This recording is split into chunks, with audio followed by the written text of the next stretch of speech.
دوستو یہ بھٹو صاحب کے سلسلے کی 26ویں ویڈیو ہے۔ بعد میں نے لاکھ کوشش کی اور حالات بتانے کی سعی کی، مگر SMLA کا یقین مجھ سے اٹھ چکا تھا۔ اسی شام DMLA نے اپنے دفتر میں مجھے بلا بھیجا، جہاں SMLA commissioner Rawalpindi division, deputy commissioner Rawalpindi, DIG police Rawalpindi range, SSP Rawalpindi اور SP اسلام آباد بھی کانفرنس کے لیے آئے ہوئے تھے۔ کانفرنس کے شروع ہی میں DIG پولیس نے کہا، بیگم بھٹو جیل کے اندر کیسے چلی گئیں؟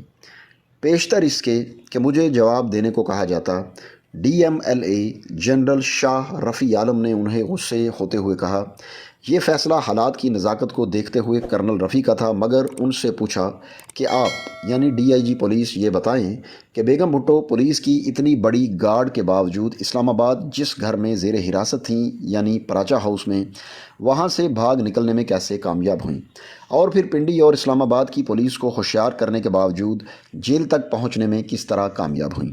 جنرل صاحب نے پولیس کی کافی کٹ لگائی اور انتظامیہ کو خبردار کیا کہ آئندہ کیسا وقت آ رہا ہے اور کتنی ہوشیاری کی ضرورت ہوگی۔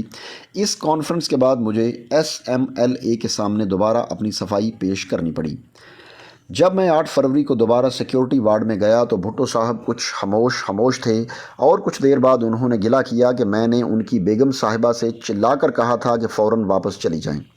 میں نے انہیں پورا قصہ سنایا اور اس وقت تک جو مجھ پر گزری تھی وہ رویداد بھی بیان کی، اور ان سے صاف کہہ دیا کہ ان کے ایک خاص نظر سے مجھے دیکھنے پر میں نے احکام بالا کی حکم عدولی کی اور بیگم صاحبہ کو اندر آنے کی اجازت دی، اور پھر سب سے بڑی وجہ یہ تھی کہ باہر زنانہ پولیس کھڑی تھی، ادھر بیگم صاحبہ باہر نہ جانے پر بضد تھیں، اور میں یہ کسی حالت میں نہ چاہتا تھا کہ ماضی کی خاتون اول آپ کی آنکھوں کے سامنے پولیس فورس سے دست و گریباں ہوں۔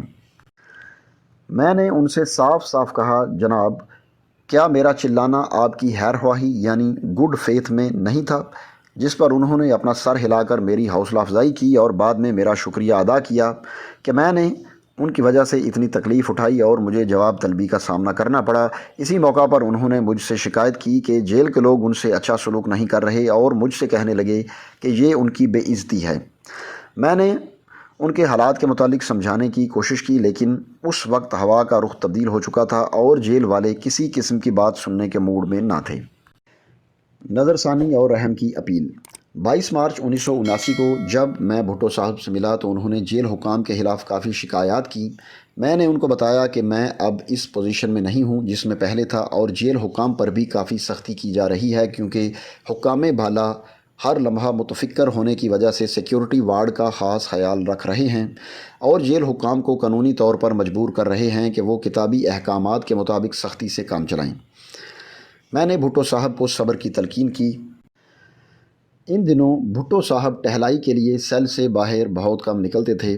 وہ کہنے لگے، ایک عام وارڈ بھی مجھے حکم دیتا ہے کہ وقت ختم ہو گیا ہے اور اندر سیل میں چلیں وغیرہ وغیرہ۔ انہوں نے مجھے بتایا کہ وہ ایسا برتاؤ برداشت نہیں کر سکتے۔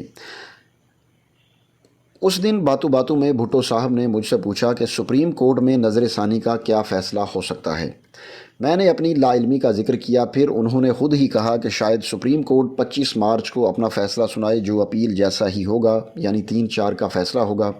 چونکہ میرا سپریم کورٹ کے ساتھ کوئی تعلق نہ تھا اور نہ ہی میرے حلقہ احباب میں کبھی اس کا ذکر ہوا تھا، اس لیے مجھے کوئی علم نہ تھا۔ نظر ثانی اپیل کا فیصلہ 24 مارچ 1979 کو سنایا گیا اور یہ بھی نامنظور ہوئی۔ نظر ثانی اپیل کے فیصلے کا اعلان ہوتے ہی مجھے اور جیل سپرنٹینڈنٹ کو مندرجہ ذیل احکامات پر عمل کرنے کا حکم ملا۔ نمبر 1، مسٹر بھٹو کو عام پھانسی والے مجرم کی طرح سمجھا جائے گا اور ان کے ساتھ قانون کے مطابق سلوک کیا جائے گا۔ نمبر 2، ملاقاتیوں کی ان کے ساتھ ملاقات باقاعدہ قانون کے مطابق ہوگی، جس کی میعاد صرف آدھا گھنٹہ ہوگی۔ نمبر 3، تمام ملاقاتیوں کی تلاشی لی جائے گی۔ بہرحال چونکہ سپریم کورٹ نے پہلے اس سلسلے میں نرمی برتنے کی ہدایت کی تھی، اس لیے حکومت کا فیصلہ معلوم کر کے بتایا جائے گا۔ نمبر 4، جیل میں باہر سے طعام کا لانا بند کر دیا جائے گا۔ پہلے کھانا پراچا ہاؤس اسلام آباد سے آتا تھا اور 5 فروری 1979 سے ڈاکٹر ظفر نیازی کے گھر سے آ رہا تھا۔ نمبر 5، کھانے کا بندوبست سیکیورٹی وارڈ میں ہی کیا جائے گا اور اگلے حکم تک قیدیوں کے لنگر کے بجائے اندر سیکیورٹی وارڈ میں ہی کھانا تیار کیا جائے گا۔ نمبر 6، بھٹو صاحب کے سیل سے نوار والا پلنگ اٹھا لیا جائے گا اور لوہے کے سپرنگوں والا بستر دے دیا جائے گا۔ نمبر 7، بجلی کی روشنی والے بٹن ان کے سیل سے باہر دالان یعنی کوریڈور میں منتقل کر دیے جائیں اور ان کو باہر ہی سے جلایا اور بجھایا جائے گا۔ نمبر 8، بھٹو صاحب پر سنتری کی نگاہ دن رات رہے گی جو ان کے سیل کے دروازے میں کھڑا رہے گا۔ نمبر 9، ان کے سیل سے تمام ادویات وغیرہ باہر نکال لی جائیں گی۔ نمبر 10، سیکیورٹی وارڈ سے فریج نکال کر انہیں اس سہولت سے محروم کر دیا جائے گا۔ نمبر 11، ملاقات صرف 30 منٹ کی ہوگی اور ملاقاتی آہنی گیٹ سے باہر رہے گا اور ملاقات کے دوران گارڈ سٹینڈ 2 رہے گی۔ نمبر 12، ٹہلائی کا وقت صرف آدھا گھنٹہ ہوگا اور اس دوران بھی گارڈ سٹینڈ 2 رہے گی۔ نمبر 13، البتہ اخبارات وغیرہ پہلے کی طرح انہیں دیے جاتے رہیں گے۔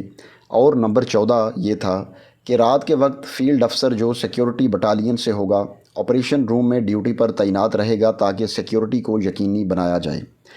مندرجہ ذیل احکامات نے بہت بڑا مسئلہ کھڑا کر دیا کیونکہ بھٹو صاحب ان باتوں پر عمل کرنے کے لیے تیار نہ تھے۔ بہرحال احکامات پر عمل درآمد تو ہونا ہی تھا۔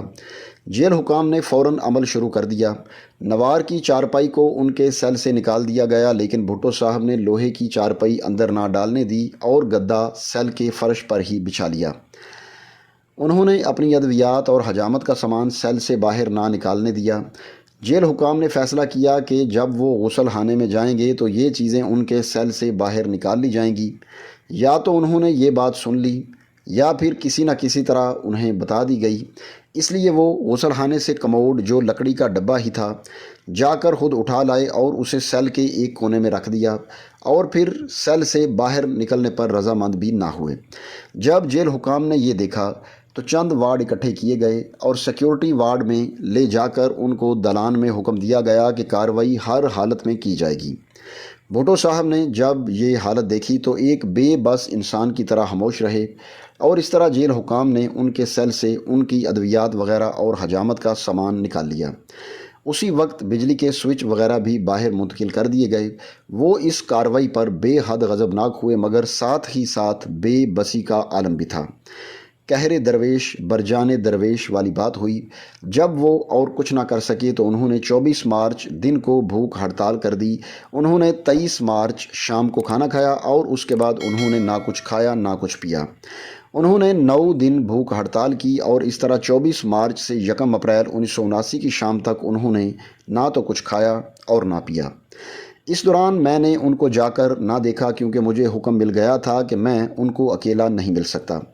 جیل سپرنٹینڈنٹ اور میں دونوں اکٹھے صرف خاص حکم پر بھٹو صاحب کے سیل میں جائیں گے، وگرنہ اگر میں ان کو ان دنوں میں اکیلا مل سکتا تو شاید ان کو کچھ کھانے پینے پر آمادہ کر سکتا، اور انہوں نے جو اتنی لمبی بھوک ہڑتال کی اور بے حد کمزور ہو گئے تھے، میں اس کا کچھ نہ کچھ سدباب کر سکتا۔ 29 مارچ 1979 کو مسٹر پیرزادہ جو ان کے کونسلر بھی تھے ان سے ملنے جیل کے دفتر میں آئے اور مجھے بتایا گیا کہ مسٹر بھٹو صرف ایک تولیہ اپنے ارد گرد لپیٹے ہوئے ہیں کیونکہ انہوں نے اپنے کپڑے خود دھوئے ہیں اور وہ سوکھ رہے ہیں۔